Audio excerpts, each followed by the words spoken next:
Hello everyone, a very good morning, good afternoon and good evening to all of the viewers from around the world. This is your host Vaibhav. For today's session of JForex Indicators Explained, I will be explaining to you the concept, the uses, the properties, the possible customization options of the indicator named as Relative Vigor Index, which is shortened as RVI. We can utilize this indicator to look for the strength of the trend. Whatever is the trend, we can utilize this indicator to see if it is strong enough to warrant fresh trade entries, or if we should be sitting on the sidelines and wait for more opportune times. So let us now head to the JForex 4 platform, the newly released trading platform from the Dukascopy Bank SA. Here is the chart of the Euro USD drawn on the hourly time frame. I will add this indicator, the RVI. You can simply do a quick search and there you will find this indicator, or else you can look through the list of the momentum indicators and there it will appear amongst the momentum indicators. So we get these two options, the F3 for add indicator and F4 for quick search. So all you have to do is type in the RVI and here we have it, relative vigor index. Else, as I said, you can find it listed amongst the momentum indicators. So we have the whole bunch of momentum indicators, and for last couple of sessions, or you can even say many sessions, I have been doing the various indicators in the momentum series. So all these indicators helps us in determining the momentum, and if we can utilize this momentum, if it is bullish, then we can go for the opportunities. We can start searching for the opportunities to go long entries, and if we have the momentum on the bearish side, then of course it is better to start searching for the opportunities to go short. So here all these momentum indicators we have seen one by one. We are going as per this listing order only. Some of the indicators I have skipped, but we will be looking at it on the later date. So all these indicators will be covered during these coming sessions, subsequent sessions. All right. Today is the turn of the RVI. Yesterday we saw the relative strength index. Now it is the turn of relative vigor index. All right. So here we have the RVI plotted with the default parameters.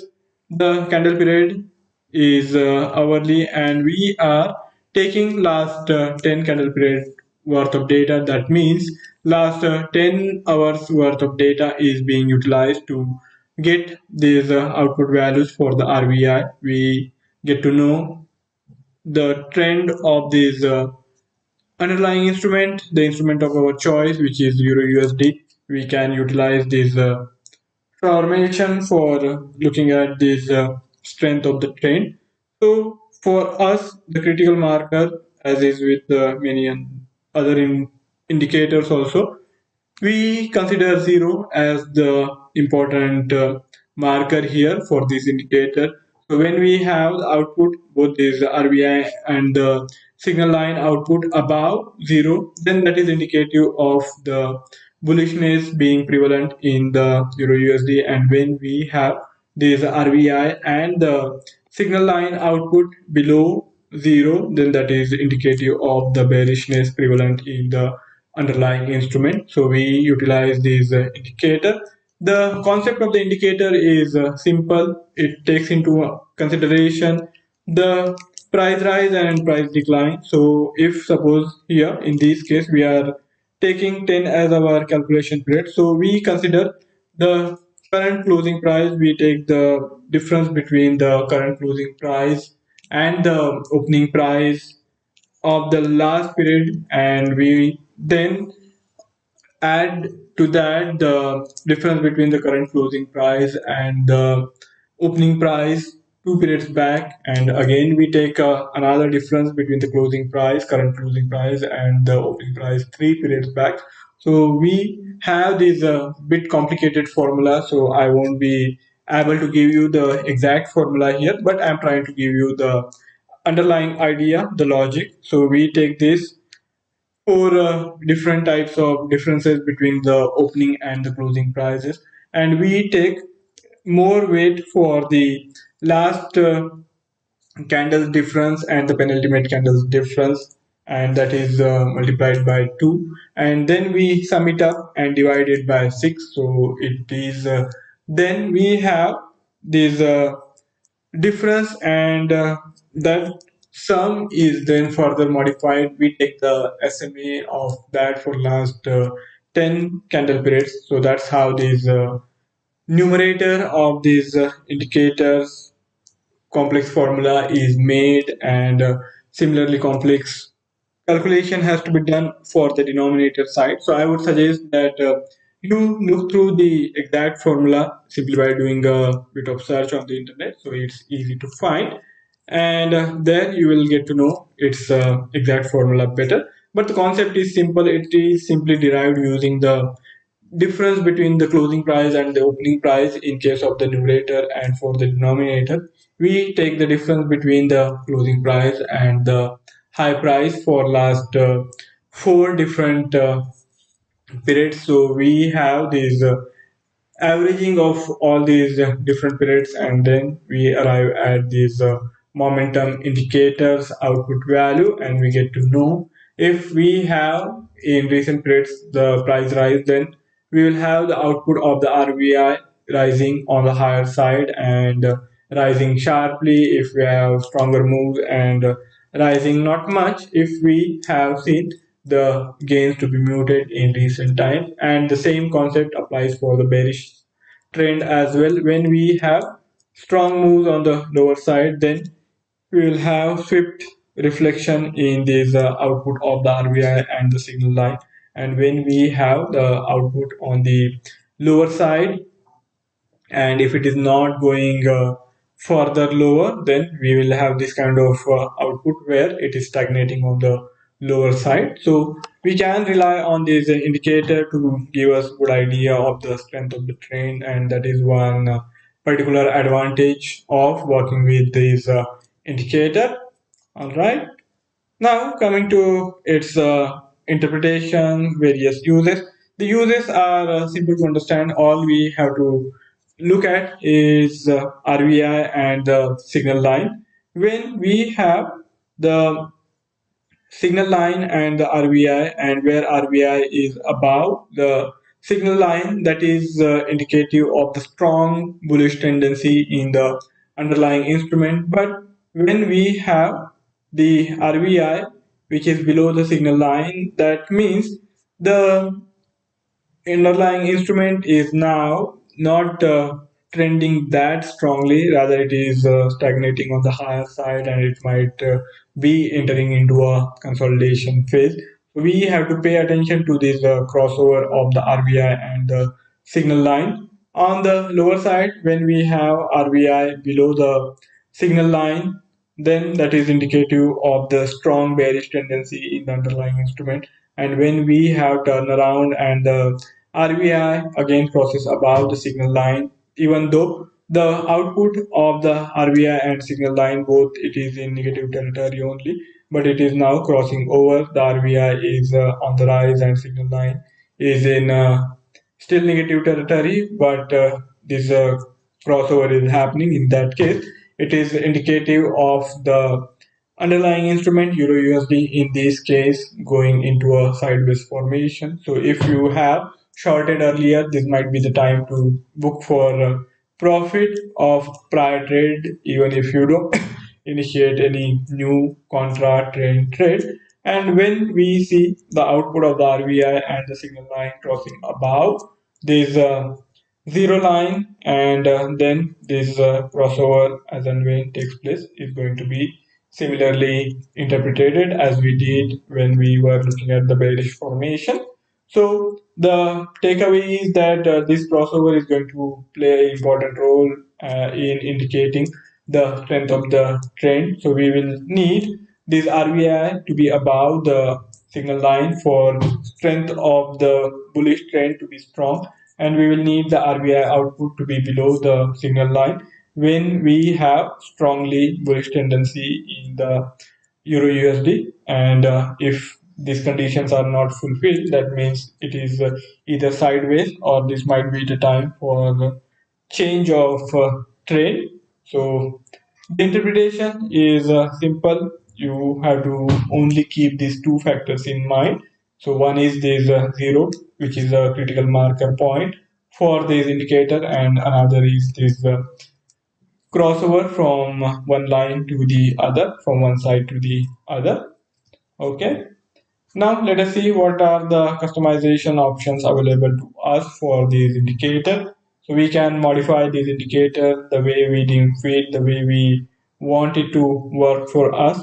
So we have this candle period, which is 10. So if you want to vary it, you can vary it, you can reduce it if you want to make this indicator more responsive for your calculation purposes. So here I am using 7 as the calculation period for this indicator, and you can notice that as a result of that we are seeing the RVI output being a lot more responsive, as recent price data will be having more weightage, and whenever there is strong move on either side we will see that being reflected on the output of the RVI.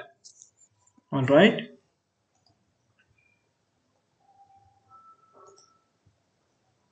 If you increase it, say for example make it 24, then there will be a lot more stabilization, and only after significant price reversals, price formation changes, we will have this indicator shifting its output from one side to the another. So we have to pay attention to the calculation period to get us the signals which are likely to be trustworthy, as well as we want there should not be too much lag, and also there should not be too much noise.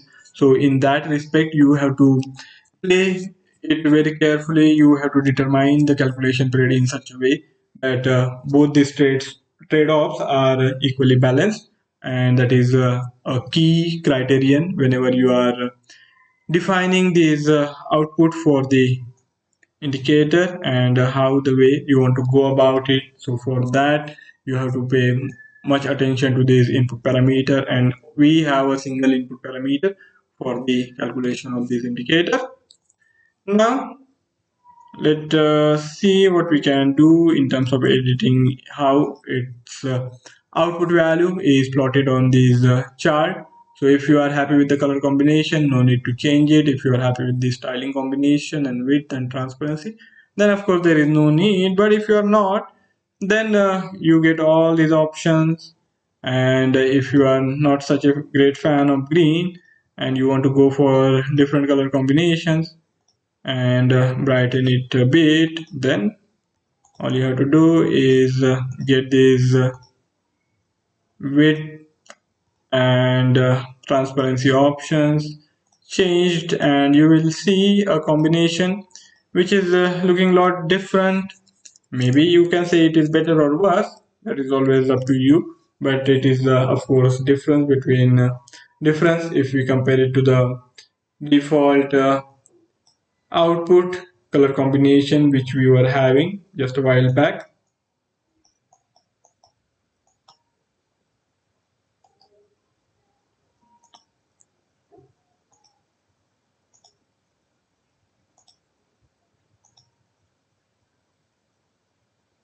Now coming to the style,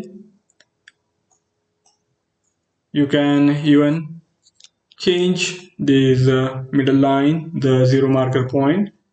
You can change even its color combination, width. So all these option is also available for plotting of this level. Okay, it is looking of course much brighter. Transparency can also be reduced. Coming to advanced editing options, if you want this output to remain constant throughout the current candle period, then you have to opt in for this recalculate on new candle only. Else, if you want the output to reflect the current applied price level, then you have to opt out of this, and this output will keep fluctuating depending on what is the current closing price for the ongoing candle. If you want the calculation period to be highlighted, then you have to opt in for this. That makes it easier for you to know what is the calculation period without looking at the default parameter setup, the parameter setup. So it becomes easier to read data points for this indicator.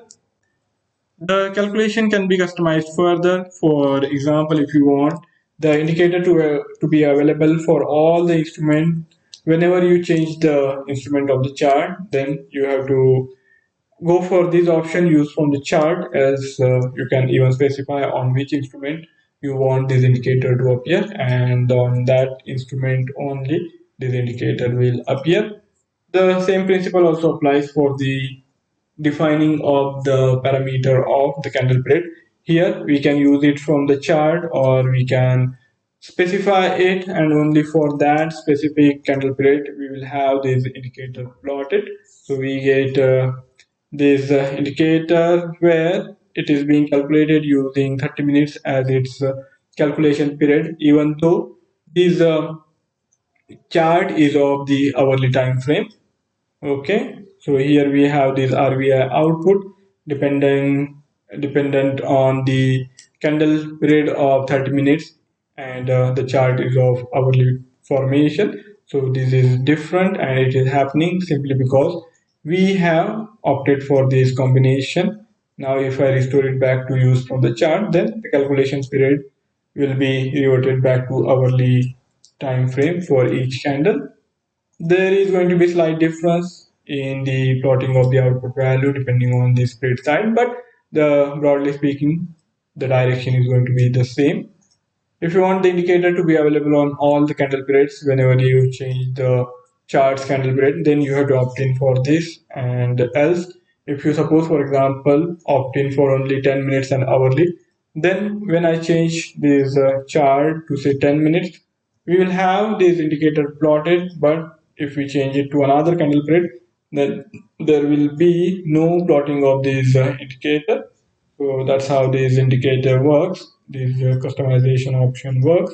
Here, 4 hourly, half an hourly, or for that matter 15 minutes, there won't be any plotting of the RVI.